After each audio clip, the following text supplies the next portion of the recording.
I was in a weird head place way back in 2001, but to fully explain the headspace I was in and the cognitive dissonance it was causing me, I have to start the story back in time even further. So at the end of 1996, I had successfully escaped from a horrible relationship and a 9-month marriage with what, in hindsight, I'm assuming was a for-real succubus. Now, for all of you non-D&D nerds out there, a succubus is a demon who assumes the form of a female to seduce men and consume their souls. Now, I can hear some folks, these are just the words of a bitter ex. Let me assure you, this was not that. In fact, that relationship was so toxic, and her family were so evil. I rarely tell stories about it, not because it hurts too much, but because I don't think people will believe the stories.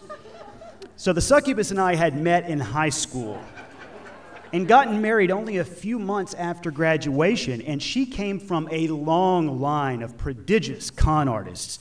And like all con artists, and demons too, I suppose, her and her family were beguilingly charming, funny, and absolutely evil. For example, her grandfather, who lived with them, was a jolly old man who everybody called Pappy. And Pappy, since the end of the Vietnam War, had been involved in smuggling drugs from Colombia into the United States. And in 1986, I looked all of these numbers up, by the way, in 1986, Pappy was pulled over a few miles outside of Odessa, Texas.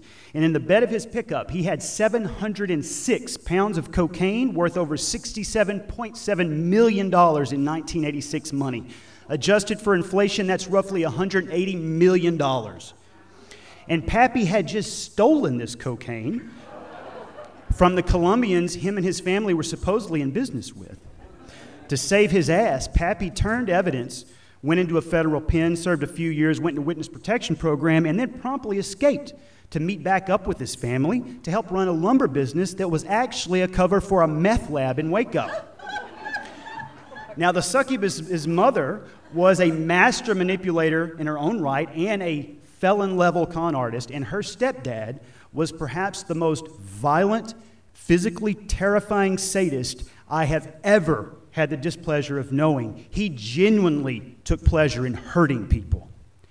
And the succubus that I married hated everything about her family. She wanted out, she wanted to escape, but she really didn't. She was just like them, and she was involved in every scam they had going. And after I escaped from her and her family, I went through several very dark years of trying to find out who I was, why I had allowed myself to become codependent on these criminals.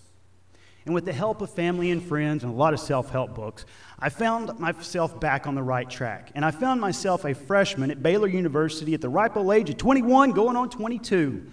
All of my classmates were 18, and right out of high school, I was a divorcee with emotional trauma.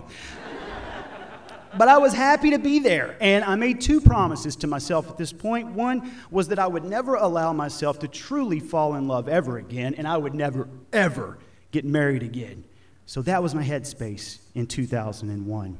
And that summer, which was my junior year at Baylor, I found myself in a van heading down to New Orleans with 6 other Baylor students. We were all in the Baylor Karate Club and going down to a national tournament to compete. And to pass the time, we were browsing through each other's gigantic Case Logic CD cases. You guys remember that? It was like a briefcase of these things. So we're browsing through them and taking a look at each other's CDs. Now, Lee and I had known each other for a couple of years at that point. She was the Karate Club president. I was our treasurer. I knew she was in pre-med. I knew she was an athletic trainer for Baylor Sports. She was working 2 jobs. She was taking 19 hours and maintaining a perfect GPA. And I don't mind telling you, she had great legs. Great legs and a sneaky right jab you had to really watch out for. So I'm looking through her CD case, and I'm getting more and more impressed with her taste in music. I do have to say the number of Dave Mathews band CDs was concerning, but she had ZZ Top, Def Leppard, Guns N' Roses, the Cranberries, Led Zeppelin. And the succubus and her family hated that kind of music and constantly made fun of me for liking it. And beyond that, I never knew any female who liked those bands well enough to buy all of those CDs. And as I turned the page, I stumbled across Queen's album, It's a Kind of Magic. And it took my breath away. Now, I know Queen is a super popular band, but that's kind of an obscure record of theirs because it's really the unofficial soundtrack for the first Highlander film, and the Highlander TV show, starring Adrian Paul, used songs from that CD prominently. So owning that CD not only meant that Lee liked a very specific type of rock and roll, there was a chance Highlander fan. Now, I just didn't believe that that could be true. There was no way such an intelligent, beautiful young woman could like all those nerdy things. But she did, and more. And we spent that entire tournament weekend talking about movies and music. And by the time we got back to campus, I had broken the first promise to myself because I was falling in love with her. But it was a different type of love. Because let me stress this. Lee did not need me. She was focused, determined, and knew exactly what she wanted to do with her life. So when she got accepted into medical school in San Antonio, I had a decision I had to make. I can stay in Waco, graduate, go into law school, which had been my plan, or graduate and follow her and see where it went. So I graduated and I moved to San Antonio. And not long thereafter, I broke the second promise to myself, and we got married. But finding my role in our relationship, figuring out who I was in our relationship, has taken a lot of work on my part. Because when I was with the succubus, I knew what my role was because she told me what it was. They always needed something. Someone was harassing her and she needed protection, or her family needed money, or someone needed bailing out of jail, or her stepdad was getting violent again. But Lee never needed anything, or at least anything that I was smart enough to recognize. And I always wanted her to need me. For instance, one time we were down in Houston because she was thinking of going into a surgical residency program down there. And the night before her interview, they held a little mixer for the applicants and their spouses. And we'd been to a ton of these mixers, and I knew what my job was there. I was eye candy. That was it. I was her +1. My job was to stand behind her and look unobtrusive. That was it. So she's mingling, doing her thing, and this guy walks over and he goes, "Hi, my name is Dr. So-and-so. Welcome to our program. What's your name?" And he goes to shake hands, and he puts his hand over Lee's head to shake my hand as I'm standing directly behind her, as if there's no way this female could be the surgical candidate, as if this female is not even standing there. Now, in my old life, with the succubus, that kind of personal slight would have been the start of a serious brouhaha. She might not have demanded I fight the guy, but she would have demanded retaliation and revenge. But I couldn't even say anything. I knew if I did, it would ruin any chance she had at getting into that residency program. And not that she wanted to go into it after that, but I'm not stupid. That's a small community of physicians, and they talk. So I stood there feeling useless. And that power dynamic that made me feel useless kept getting worse. So when she got accepted into the Sports Medicine Fellowship in San Antonio, all the guys that ran that program, and let me stress, they were all guys, were just like that asshole in Houston. The worst kind of good old boy closeted misogynist you ever hate to meet. And her program director, the first time I met him, did this thing where when I shook his hand, instead of grabbing the meaty part of my hand, which is what a normal human does, he grabbed around the knuckles and he squeezed a little bit too hard. And when I winced and pulled back, he made a joke about being too strong to shake hands. It was a dickhead power move that fully encapsulated him as a person. And when I met him, I immediately thought he reminded me of a low-level scam artist the succubus and her family would have used and turned into a fall guy for one of their scams because he was arrogant, petty, but just the right balance of smart and dumb. And her year in that fellowship was one of the hardest of our relationship. They worked her to the bone, 80 to 100 hours a week, and she was up studying every night because they weren't doing what they were supposed to by providing her with her education. And the other fellow was not a particularly talented physician, but they would take him out to drinks and do all that type of stuff.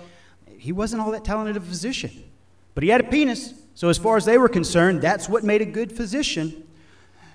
So by the time we get to the end of this fellowship, I have had it up to here. And then one evening she comes home. And it's obvious that something has happened because Lee is not a crier. Let me stress that. I cry exponentially more than she does, regularly. It's a rarity if she cries. She walks in and I knew she had been crying. She told me what had happened. Her program director had sat in a room. He screamed at her for an extended period of time. And the way she told the story then was that the moment he saw a tear come out, it was like a light switch and he stopped. "Don't worry, with my help, at least you'll be salvageable as a physician." It was a salvageable that I'll never forget because it was so intentionally hateful. It was a word with intent. And it was the same type of mental abuse the succubus and her family regularly weaponized. Mentally abused someone until they would break down from the weight of the trauma. and then tell them, oh, we can get you through this trauma that they had created. The old me reared his head, and I wanted to drive over in the middle of the night, drag him out of his nice home, and whoop his ass right in his fucking yard. And then ask him while he was on the ground, you think you'll be salvageable? But I couldn't do anything. Couldn't do anything. I felt useless. And when Lee told me about the tradition in this fellowship that there was a roast at the end of the year, I immediately started collecting notes, because I am not good with numbers, but I am pretty damn good with words, and I've got a long memory. And the roast I was writing was not a Don Rickles roast where you can tell Don really likes you, you hockey pucks. I was writing a roast that was brutal and that you couldn't come back from. And I didn't know if she could use it. I didn't know if she would even really want to read it. I just knew that it was cathartic for me to do. And in the days leading up to that last day, she read it over more and more, and then she started helping me add to it.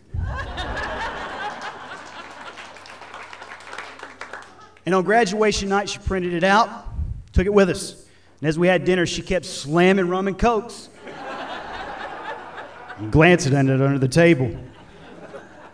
When she got up to speak, she stood up nervously.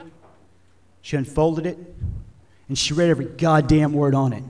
As she stared those misogynists right in their faces, it was fucking awesome.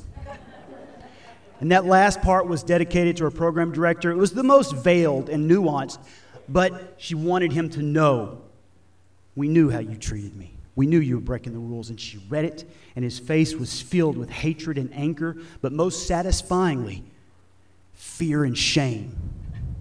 Because he knew how he had treated her. And in that moment, in front of his colleagues, he knew he had not cowed her. And he knew she could reveal him for who he was to his colleagues. It was at that moment I knew that Lee would never need me as a partner. But she had chosen me and wanted me as one. And there's a kind of magic in that, I think. Thank you.